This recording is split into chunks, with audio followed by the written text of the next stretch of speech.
Success for me is freedom to choose what I want to do, and freedom to not just trade my time for dollars, but trade my time for what I believe God has given me the talents to do. And I don't think it's to sit in front of a computer and work for 45 hours a week. Your network is your net worth. Come listen to some of the most successful people I know share invaluable knowledge, stories, and advice in real estate, business, and beyond. This is Weiss Advice.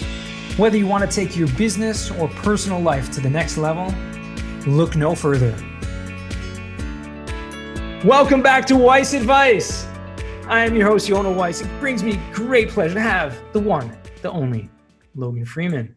Live Free Investments. Live Free Investments. And you, for anyone who doesn't know Logan, thank God we were able to connect over LinkedIn. We've probably done more collaboration than most people through this incredible network.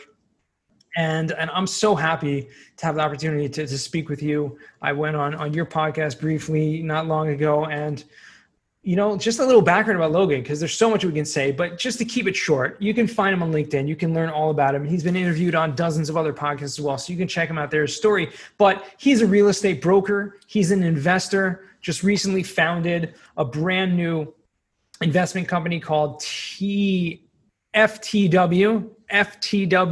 for the win investments with two partners out there in Kansas City. He's local of Kansas City, Missouri. He is, really, that's where his life, his passion, all of his real estate holdings and investments are. And, he's a husband, father to a brand new baby girl, and he's a former NFL player. So there's a lot going on, and that's really just breaking the surface. So I don't want to get too bogged down on who you are, but more about, what you are and how you are. Yeah. Well, thank you for having me, Yona. It's a great pleasure to be, on the Weiss Advice podcast. You guys you're crushing it. And I continue to follow, engage, and just love what you're doing. And that's why you were on my podcast just recently. So I'm ecstatic to be here today. Yeah. Thank you. What are some of the things that you do to keep your business, and your life? You interviewed me and you talked about me about, how do you define work-life balance, right? So I'm going to put it back on you. Sure.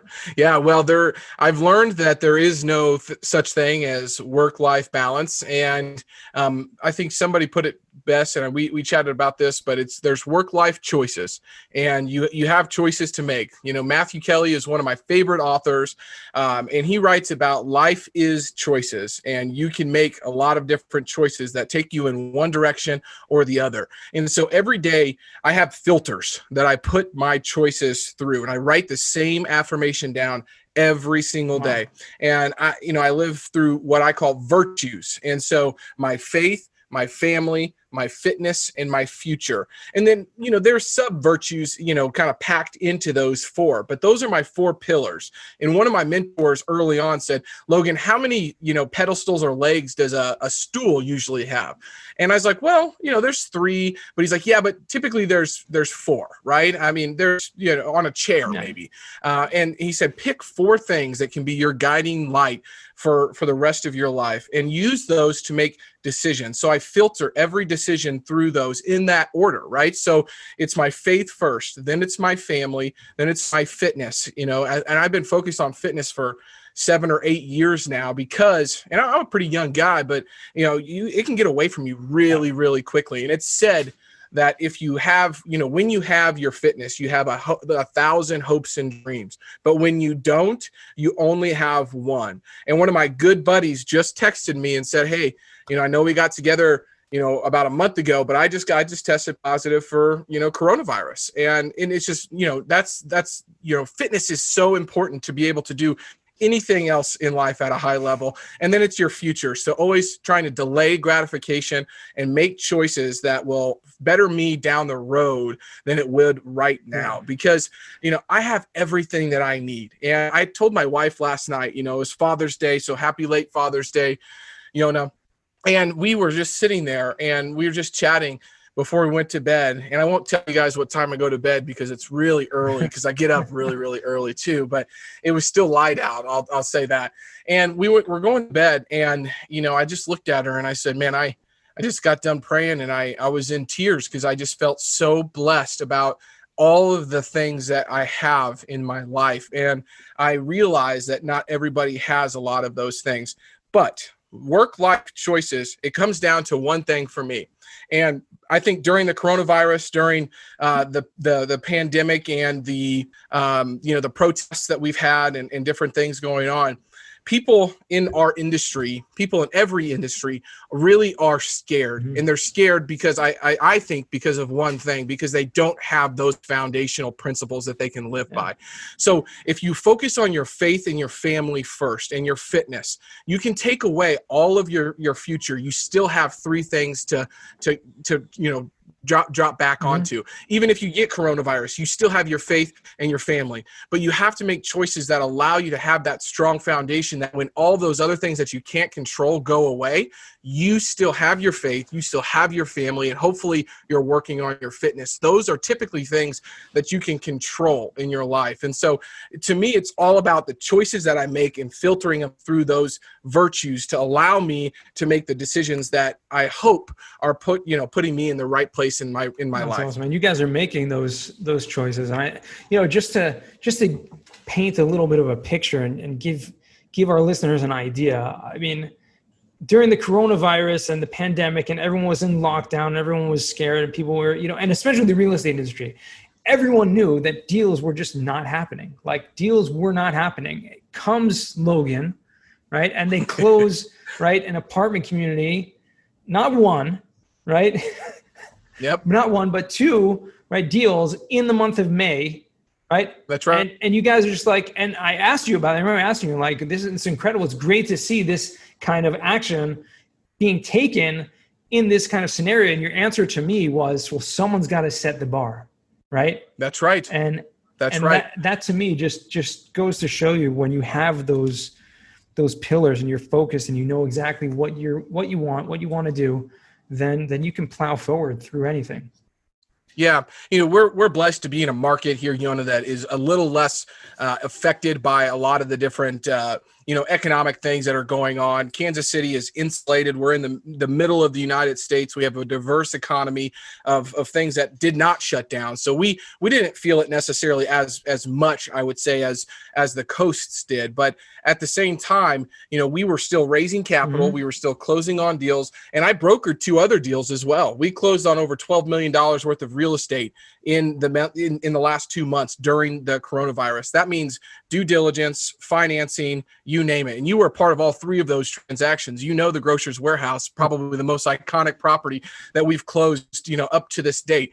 And, it just goes back to making sure that your decisions are based upon strong fundamentals, right? And, the fundamentals did not change on a lot of those real estate deals that we were doing. And so, I think that you do have to set the bar. And we went under contract on 4 other properties during the last 60 days as well. That is, going to close next month. So you'll see all of those coming out as well. And, I think that fear keeps a lot of people on the sidelines, and rightfully so. But I had some investors come into town last week, the week before, and I introduced them to what I call my inner circle. And similar to, I'm sure that you have, but I have this inner circle that is built around me that has, just really strong men and women, not only in their professional lives, but in their personal lives as well. And so I have these people to lean on. I have these people to continue to do projects with, and these relationships are so strong that when this type of, scenario occurs, I don't have to stop, because we know how to get through that. All of those guys and gals, they've been through 2008, 2009. I was not, but I get to lean on their experience because they were. And so to me, it's all about the circle. And anybody that comes to Kansas City that I tour around and have an event, they see this massive circle around Logan that, man, now I understand how you're actually getting all of this stuff done. You see me on the screen, but what you don't see is the 15 people that I talk to every single day getting stuff done and working together and collaborating. And that's paramount to getting anything done, I think, in business. Yeah, absolutely. And I mean, that just goes to show the power of a network power of a strong network, both on the court and off the court, as they say. You took, one thing that I admire about you is that you had a professional sports career, albeit a short one. Sure. But very short. Very short one. But it's the ingrained discipline, I think, that the professional athletes, and especially you were an all-star collegiate athlete beforehand, that those principles of dedication, of discipline, of hard work, just transfers over very, very easily if you transfer them, I should say, right? That's right. They don't necessarily you don't see all kinds of professional collegiate athletes like taking those skills, but if you do transfer them into business, then you can be extremely successful. Yeah, I couldn't agree more. I think that what athletics provided to me was a framework. It provided me a framework of, if you have a goal, then you set steps to that goal to then achieve, and you have to measure it. If you can't measure it, you can't manage it, right? There's accountability built through, athletics. You have to show up to practice. You have to show up to weights. You have to show up to the videos and go through the meetings. You have to show up to all of these different things. And it's the same thing in business. I have accountability about every single part of my life, right? My wife is by far my best accountability partner, because if I don't show up the way that she feels like Logan Freeman should show up, then I know who I'm answering to, and that's the love of my life. And I would not be in this chair today if I, didn't have her by my side. And then it goes to, fitness. And then it goes to my faith. I have accountability across the board on all of those different facets to say, hey man, I didn't see you at church on Wednesday. I didn't see you there. What was going on? You doing okay? I didn't see you at, Loose Park doing your steps. I didn't see that. So, I think it's really important for me to be, out there and having this accountability piece to the whole business, because, I don't have anybody really watching me from an employer standpoint, right? So, I have to take what Jocko Willink calls extreme ownership for my success and for my failures. And no matter what, and I'm reading his new book, by the way, Leadership Tactics right now. And it's fantastic. So if anybody hasn't picked up Jocko Willink's books, he's a wonderful Navy SEAL that's doing a lot of good work out there. But it's all about this accountability and extreme ownership, piece that I think that so many people that try to start businesses or maybe even become a salesperson, because really you're an entrepreneur inside of a company at that point.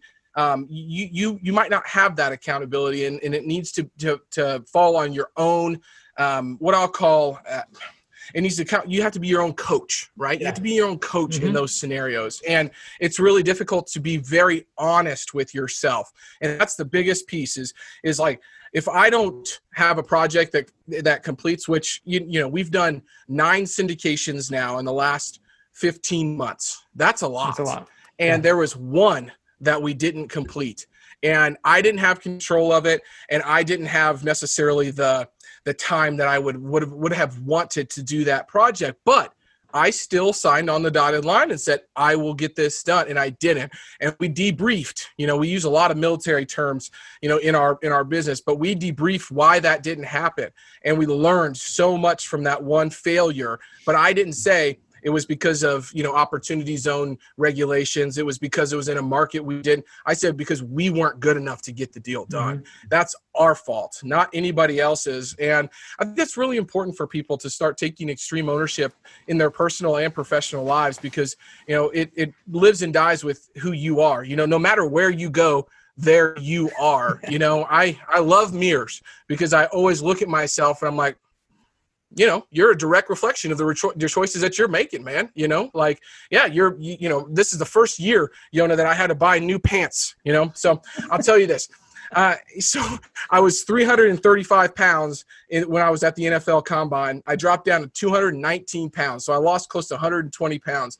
As that time has, and that was 7 years ago, I started to put some weight back on. But just this year, I had to buy a size up in my shorts, in my pants. And my wife goes, oh, it's probably just the dryer. I said, no, honey, it's not the dryer. It's the beer and it's the fast food that I've been eating the last 6 months. So don't throw those 36s out. I'm going to get back into those, but I do need some 38s so I can go to work, So, but I took extreme ownership in that, right? It's so important that you don't just rationalize your own failures to say, well, it was probably something else that happened out there that didn't allow me to do it. It's all right here, man. It's all right in what I'm doing and holding myself accountable for. Yeah, that's awesome. And you obviously you do some major, actionable steps in doing that. And like, I'd love for you to share with our listeners right now. I know you do like every single day in the morning, right? Yeah. You do like a journal or some sort of That's right. accountability chart. So maybe take a minute or two and touch on what exactly that is and why you do that. Yeah, it bugs my wife like crazy because the alarm goes off at 4 a.m. And when I read, extreme ownership, Jocko Willink, if you follow him on Instagram, he takes pictures of his watch at 4:30 every single day. And I said, well, if I want to get where Jocko's at, I got to beat Jocko. And so I beat Jocko up every single day. And so I'm up at 4 a.m., not 4:30. So Jocko, I'm trying to raise the bar for you, man. He would be a great guest for you. Our goal should be able to get Jocko Willink on your podcast. But anyways, I wake up at 4 a.m. and, my faith is very important. So I get into the scripture. I start to my prayer. I start my day, trying to take a lesson out of scripture and apply it to my life that day. So that's my first step. The second step is silence. I think there's so much noise going on in the world. There's so much noise going on just with social media, the TV, everything. And it's really important to get in the classroom of silence. So I sit there in the classroom of silence and I just try to set for, a certain amount of time. Then I have what I call my morning journal. So I use a very specific journal that works for me. It's the High Performance Planner by Brendan Burchard, and it takes a lot of time. But as a self-directed person, I need to know what my goals are for today, what my calendar looks like. Before my day gets started, I've already thought through the roadblocks. I've thought through the challenges. I've thought through the hard conversations I'm going to have, and I've thought through what I need to change in my schedule. So I use that time to then move meetings that aren't getting me to where they need to go and push them to some other time. So that takes a long time for me to go through that journal specifically. It has morning mindset questions that, I set 3 goals for the day. Who can I surprise with something special today? That allows me to reach back out to my friends, my family, and make sure that they know I'm thinking about them on a regular basis. Send some handwritten notes, whatever it is, So I go through that journal, and then typically my child is 16, 17 months old now, and we've got a baby boy going to be here in less than a month, actually. So we'll have 2 here. I'm trying to catch up to you, and I got a ways to go, but I'm working on it, and so by that time, I might get on my email just for a little bit, see who messaged me the night before, because I have a lot of clients out there on the West Coast that love to email at like 2 a.m, which would be midnight for them. And so I look at that, respond to what I need to, and then I make my wife coffee every single day. And by 6 o'clock, they're up, and I'm helping my wife with the baby until about 7:30. 7:30, I get her off to daycare, and my day is started. And that's where I get my fitness in. So either the phone calls start and I'm on the track just walking, or in the neighborhood walking, or I'm at my home gym knocking my weights out to get my workout in before anything else starts. So that's a little bit about my morning routine every single day. This has been incredible. We can go on for probably a couple more hours, and maybe we will another time do this again. But I want to jump into the final 4 because we are. Let's do it. Just jump right into it. The first question for you is, what is the worst job you ever had? It's so difficult for me to think through my worst job because I learned so many from them all. But, I would say, I did a lot of physical labor when I was young. I was 14 years old. I got my first job, and you couldn't even get a job without a note from school when you were 14 years old. And I had to get a note from my high school. I was a freshman, or maybe I was an 8th grader. I can't remember.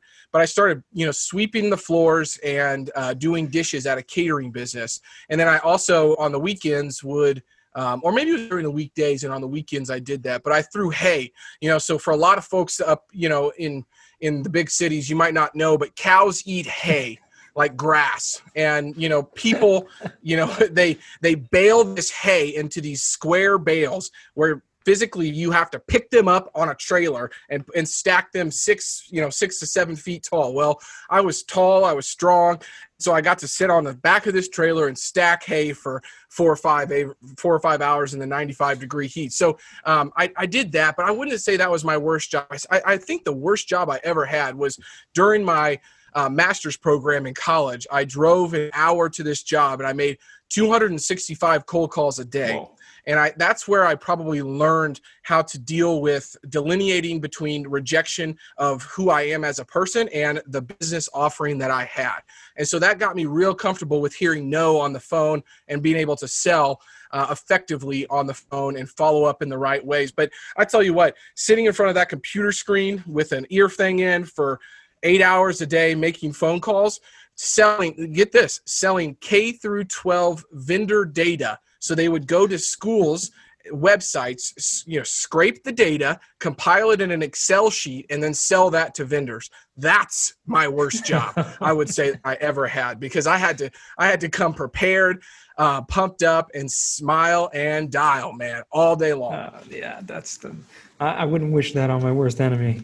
It was pretty bad at this point. The second question I have is, and you're an avid reader. You started a book club, which I was a part of for a short stint. Unfortunately, the scheduling has you're not busy or anything. So, but what is a book you've read that's given you a paradigm shift? It has to be Relentless by Tim S. Grover. And the Michael Jordan, series came out recently. I don't remember what it's called, but the young guy in there training Michael Jordan was Tim Grover. And Tim Grover went on to be a phenomenal athletic trainer, but he was more of a mindset trainer as well. And so he trained the likes of Kobe Bryant, who is my favorite athlete of all time, Dwayne Wade, Charles Barkley, and he created this kind of nomenclature around what he calls a cleaner, a closer, and a cooler.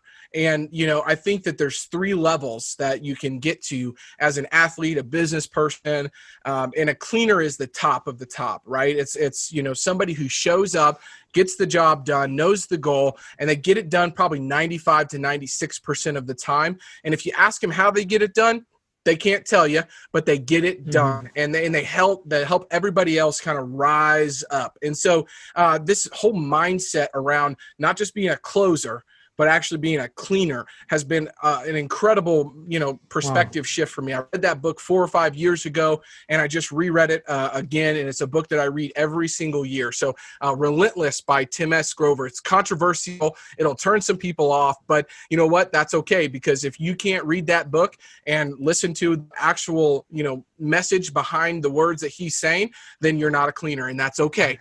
But I am, and I love that book. Awesome. That's why I love it. That's awesome. Third question.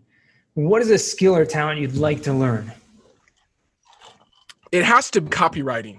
It has to be writing. I see these folks on LinkedIn, and they craft these 120 character, I don't know how many characters are, but they're just these awesome little stories. It's like Patricia and Dan had this terrible scenario, and here's how I fixed it. And I'm just like, man, that was really smooth. Spitzer Hilligoss is a great little writer. I mean, he writes those little things, and he's wonderful. Matt Moylan is another guy who's starting to do it, and I just love that. I don't have the skill, and I don't have the patience to think through that necessarily, but I love the idea of being able to take the message inside of this small little brain that I've got and put it in a clear, concise, compelling way in like a LinkedIn post that can really grab people's attention. I may do that a little bit more in the near future, but that's definitely a skill that I want to kind of hone in on. 100%. And in the meantime, you can definitely hire someone to work on that for you. But no, it is a great skill set. I mean, I think I'm blessed to have some ability there. I really love it. You do too. I love it. And I enjoy doing it. And it is a skill. It is it is absolutely a skill. What does success mean to you, Logan? Success for me is freedom to choose what I want to do, and freedom to not just trade my time for dollars, but trade my time for what I believe God has given me the talents to do. And I don't think it's to sit in front of a computer and work for 45 hours a week. It's to have impact on this community that I'm in, on the greater world itself, and to be an example that I need to try to be on a regular basis. So it's all about the freedom to actually have the headspace to actually have time to have impact on other people in a positive way. That is by far the best, success, definition for me. But I always go back to John Wooden, the basketball coach. He has the pyramid of success. And, his definition of success, let me go back into my small brain here and pull it out, but it's the self-satisfaction in knowing that you did the best job that you were capable of doing. And again, that comes back to extreme ownership and honesty with yourself. But that's the best definition of success that I've ever had. That's awesome. And with that, I want to just thank you for joining me in this short little time we spent together today. I appreciate you, and I wish you tremendous continued success in what you're doing. Thank you. What you guys are doing with FTW for the win, and keep closing tons of deals. Keep bringing a lot of awareness to the community. And where can our listeners find you? Where's the best place people can reach out? LinkedIn is by far the best way to connect with me, but I do have a couple websites, and I'll just point people to livefreeinvestments.com. You can reach out directly to me through that website. Awesome. Again, I appreciate you joining me. And just to our listeners, thank you again for joining. This has been awesome. This is probably one of the best interviews we've had. Logan is bringing the value, bringing so much energy every single time, showing up. And, I appreciate all you guys for listening in. And remember, the best advice comes only when you ask. Real quick, I have one question for you. Did you like this episode? If you did, I want to ask you a huge favor. See, the biggest thing that helps this podcast grow and that will spread this message to the whole world is that if you leave a review, a rating, and subscribe to the podcast. What that does is it basically tells the platforms that this podcast is out on is that you like my stuff and I'm doing something right. So take a few seconds out of your day, hit that subscribe button, leave a rating or review. I would be extremely grateful. Also, I want to hear from you guys. So I want to hear some feedback. If you have any questions for future episodes, please find me on LinkedIn. Send me a DM, a connection request, Yona Weiss, and I'd love to hear from you.